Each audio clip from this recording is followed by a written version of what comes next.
Bienvenue dans Pousse ta connaissance. Aujourd'hui, je vous reçois dans mon jardin. Je suis ravi de vous recevoir avec Victoire. Ça faisait très longtemps qu'on voulait faire cette émission ensemble. Et donc, du coup, on va pouvoir commencer. Alors bonjour Arnaud, merci beaucoup de me recevoir. Aujourd'hui pour cette vidéo sur les objets de jardin, j'ai une première question.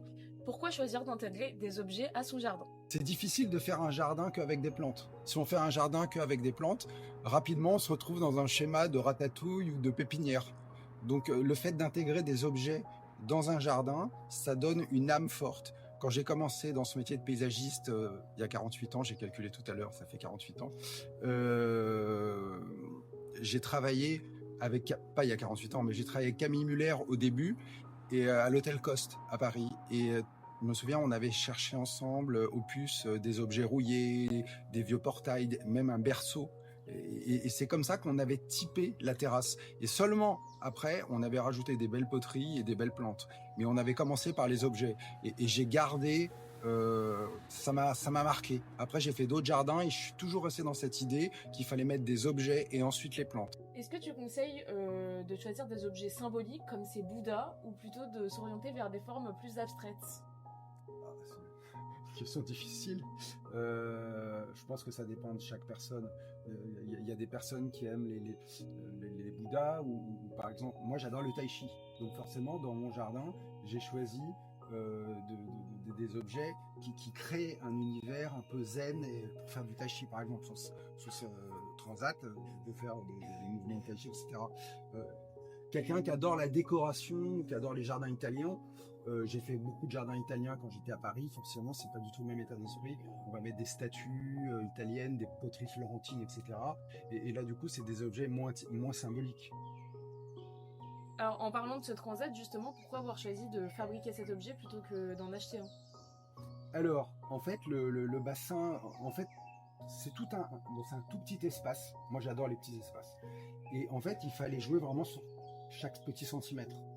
Le bassin qui a été réalisé il y a 8 ans, il était en place et il n'y avait pas assez de place.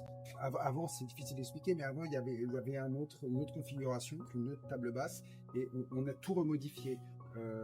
On a gagné un petit peu en espace par là, on a gagné 10 cm par là en changeant ses fauteuils, on a changé de table basse, donc on a encore gagné 10 cm, et là on s'est retrouvé au début de l'été avec cet espace vide, et quand on reçoit, c'est vrai qu'on aime bien avoir un espace où chacun peut s'asseoir et on puisse tous être l'un en face de l'autre. Et donc du coup, plutôt que de poser un objet, ça a permis de s'adosser, de visser sur la structure, l'ouvrage du bassin.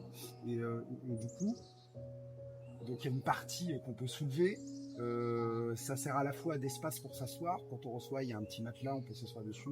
On peut faire de la gym, du tai chi. Enfin, c'est vraiment sympa. Mais... Ici, avec cette table basse, la nature devient elle-même un objet. Comment cela participe à la cohérence du jardin? Oh, c'est vraiment des questions compliquées. Hein. C'est la nature, c'est l'ancrage, c'est une racine en teck qui vient d'Asie. C'est un symbole encore. J'adore apporter des symboles dans le jardin. Comment faire la différence entre un objet décoratif et un objet qui structure vraiment le jardin? Alors, ça me fait penser à une émission que j'ai tournée il y a 2 ans qui s'appelle Comment structurer son jardin. On ne fait pas un jardin sans structurer son jardin. Donc, je disais, on ne fait pas une maison sans construire des murs et on ne fait pas un jardin sans structure. C'est exactement ça. Par exemple, là dans le jardin, il y a des niveaux partout. Il y a du caillebotis, en bas il y a des calades, etc. Ça, c'est la structure du jardin. C'est ce qui va vraiment construire le jardin. Et en même temps de cette construction, on importe des objets qui vont donner l'âme. Mais il y a la structure d'un côté, la fabrication du jardin d'un côté, et il y a l'âme qu'on apporte dans le jardin, bien que les deux puissent être imbriqués. Là, il y a le sage qui veille sur le jardin, et si tu veux, c'est ça qui apporte une certaine quiétude. C'est pas parce que tu vas créer des niveaux ou parce que tu vas faire une calade que le jardin va être plus paisible. En revanche, les objets, ça donne un côté un peu ludique, un côté on découvre, là il y a une petite statue, c'est sympa, il y a ça crée une histoire. Quand tu traverses ton jardin, ça te fait, parfois tu souris, tu dis c'est sympa, il y a ça. Comment faire dialoguer un objet et une plante? Pour faire dialoguer un objet avec le jardin, avec les plantes, c'est sympa de les insérer dedans. Par exemple, là, juste à côté, il y a un hortensia, un hibiscus des marais qui malheureusement est défleuri. Mais l'hiver, par exemple, quand s'il est caduc, quand il perd ses feuilles, on découvre la statue. C'est une statue du Pakistan que j'aime beaucoup. J'ai déniché il y a très longtemps. Et en fait, c'est très agréable de découvrir des objets, des statues au milieu des plantes. Et en fonction des saisons, parfois ils sont cachés, parfois ils y sont plus apparents. Alors, si le soleil est plus haut, ils sont plus ou moins exposés. Et ça donne de la vie au jardin. Les objets apportent de la vie au jardin. Il y a pas... Quel matériau privilégier pour que les objets résistent bien à l'extérieur, à la pluie, etc. Alors, il y a les minéraux. D'abord, vous avez les minéraux. Par exemple, il y a des calades en bas ou du béton partout. Et après, il y a le bois.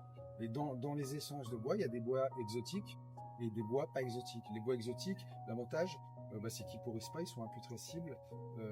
Quand ils poussent dans les pays lointains, en Asie, par exemple, il n'y a pas de saison.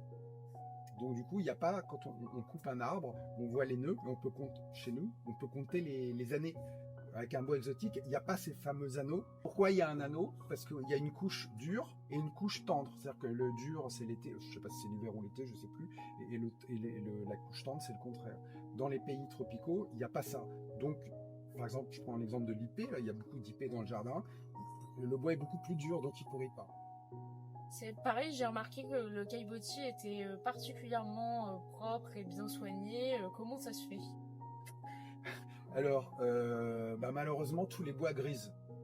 Ça, même l'ébène, tous les bois grisent. Donc, il n'y a pas 50 solutions. Ou on les frotte, ou on les ponce, ou on passe le Karcher. Le Karcher, c'est un jeu dangereux parce que ça attaque le bois. Et au bout de quelques années, il est complètement rongé. Après, s'il y a quelques planches rongées, on peut changer quelques planches. C'est peut-être la meilleure solution quand même, parce que sinon, c'est un enfer. Alors sinon, pour les objets décoratifs, comme les racines, par exemple, les petites tables qu'on a vues tout à l'heure, moi, j'aime bien faire la technique du roadworm. C'est-à-dire qu'en fait, plutôt que d'avoir un objet en teck tout gris, j'aime bien l'idée de trouver un compromis entre des zones qui sont frottées et d'autres parties qui sont laissées griser. C'est le principe des guitares chez Fender. Il y a les guitares électriques qui sont comme ça roadworm, c'est-à-dire usées par le temps, par la route.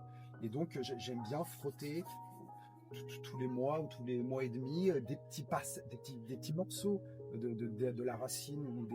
Ça donne un côté un peu patiné. Et c'est un intermédiaire entre tout gris ou tout neuf. Comment choisir sa statue pour son jardin?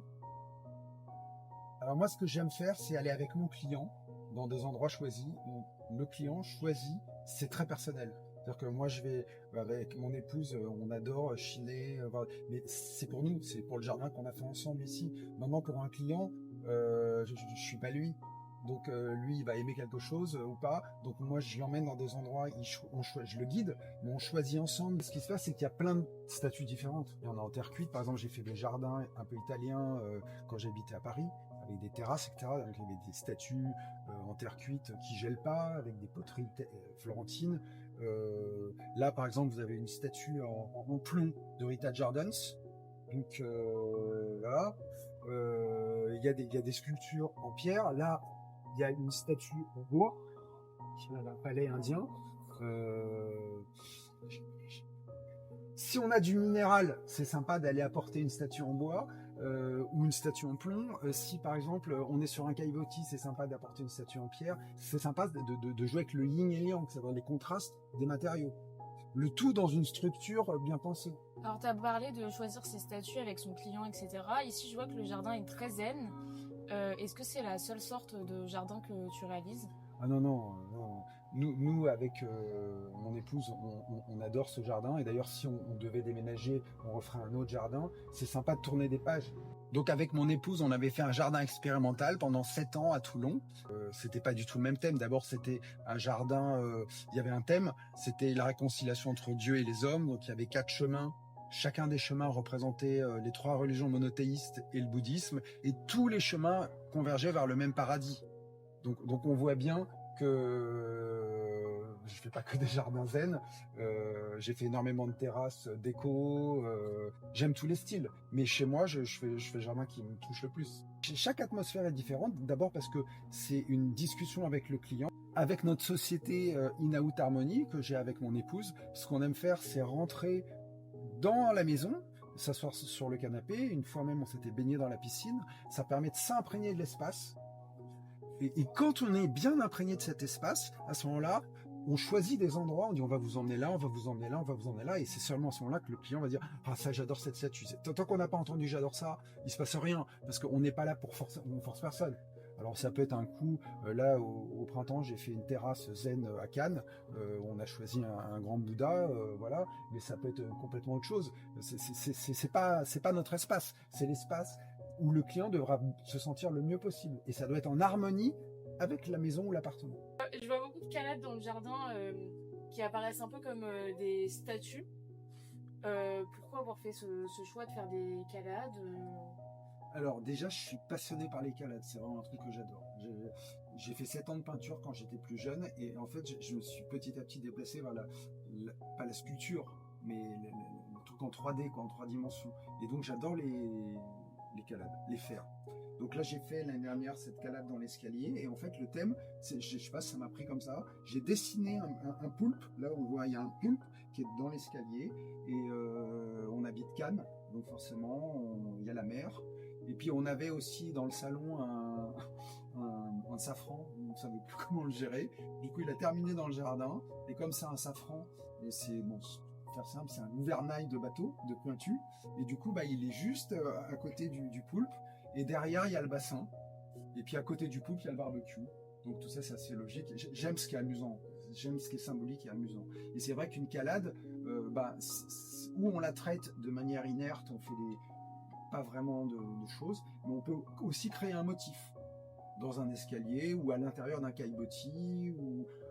Il y a plein d'idées. On peut traiter la calade comme une sculpture. Et par exemple, le barbecue, comme la table avec les chaises, etc., comment un objet fonctionnel peut s'intégrer dans le jardin? Bah là, c'était un peu délicat parce que moi, bon, celui-là, il est sympa parce qu'il est design, mais je suis pas un dingue passionné des barbecues. Donc, on a vraiment mis au bout du jardin, vraiment tout au bout, et j'ai essayé de l'intégrer le plus intelligemment possible. Voilà. Donc, du coup, j'ai fabriqué une espèce de petite plateforme en IP qui soit à cheval sur 2 marches. C'est rigolo ces masques derrière les cannes de bambou. C'est amusant parce que bon, il y avait quelques bambous avant qui étaient plus sur la partie droite et quand j'ai mis les masques et après ils se sont élargis, ils ont poussé devant les masques et du coup on a l'impression qu'ils sont prisonniers. Là, ils font des têtes de prisonniers derrière les barreaux, c'est assez rigolo. Et puis alors si on va dans la symbolique, après j'ai mis des galets rouges. Pendant longtemps quand j'habitais Toulon, j'avais acheté plein de bétonnières, je faisais tourner des bétonnières en boucle pour polir des galets de verre. Et du coup, il me restait un fond de galets de verre. Et j'ai disposé en écailles de poisson des galets de verre rouges comme ça. Et quand c'est mouillé, bon là ils sont secs, mais quand c'est mouillé, c'est rougeoyant. Ça fait un beau contraste entre le rouge et le vert qui est la complémentaire. Donc, Et tous ces objets, ça peut donner envie d'en mettre beaucoup. Comment éviter que son jardin devienne un bric-à-brac? bah c'est le problème. C'est-à-dire que c'est très difficile de s'arrêter. La solution, j'ai trouvé, hein, c'est de déménager, de refaire un autre jardin. Parce que c'est ça, on n'arrive pas à arrêter. C'est-à-dire qu'on mais là, encore c'est un petit trou, là, il y a encore un petit totem, là, il y a encore... Enfin, à chaque fois, dès qu'il y a un petit trou, on se dit, on va faire un truc. Et c'est vrai que, bon, je pense, il y a par exemple au peintre Henri Toulouse-Lautrec, qui est un peintre que j'adore, et lui, il savait s'arrêter de peindre. C'est-à-dire qu'il y a des toiles, enfin, c'est plutôt des pastels gras, et d'un seul coup, bah, il y a des énormes vides. Et c'est ça qui donne toute la puissance à certains de ces tableaux. Et je pense que dans le paysagisme, c'est la même chose. Il y a un moment, il faut savoir s'arrêter. Parce que sinon, on alourdit. Et voilà. Et si tu pouvais choisir un seul objet dans le jardin, qu'est-ce que ça serait? Ah bah clairement, la tête de Bouddha. On l'a acheté cet été.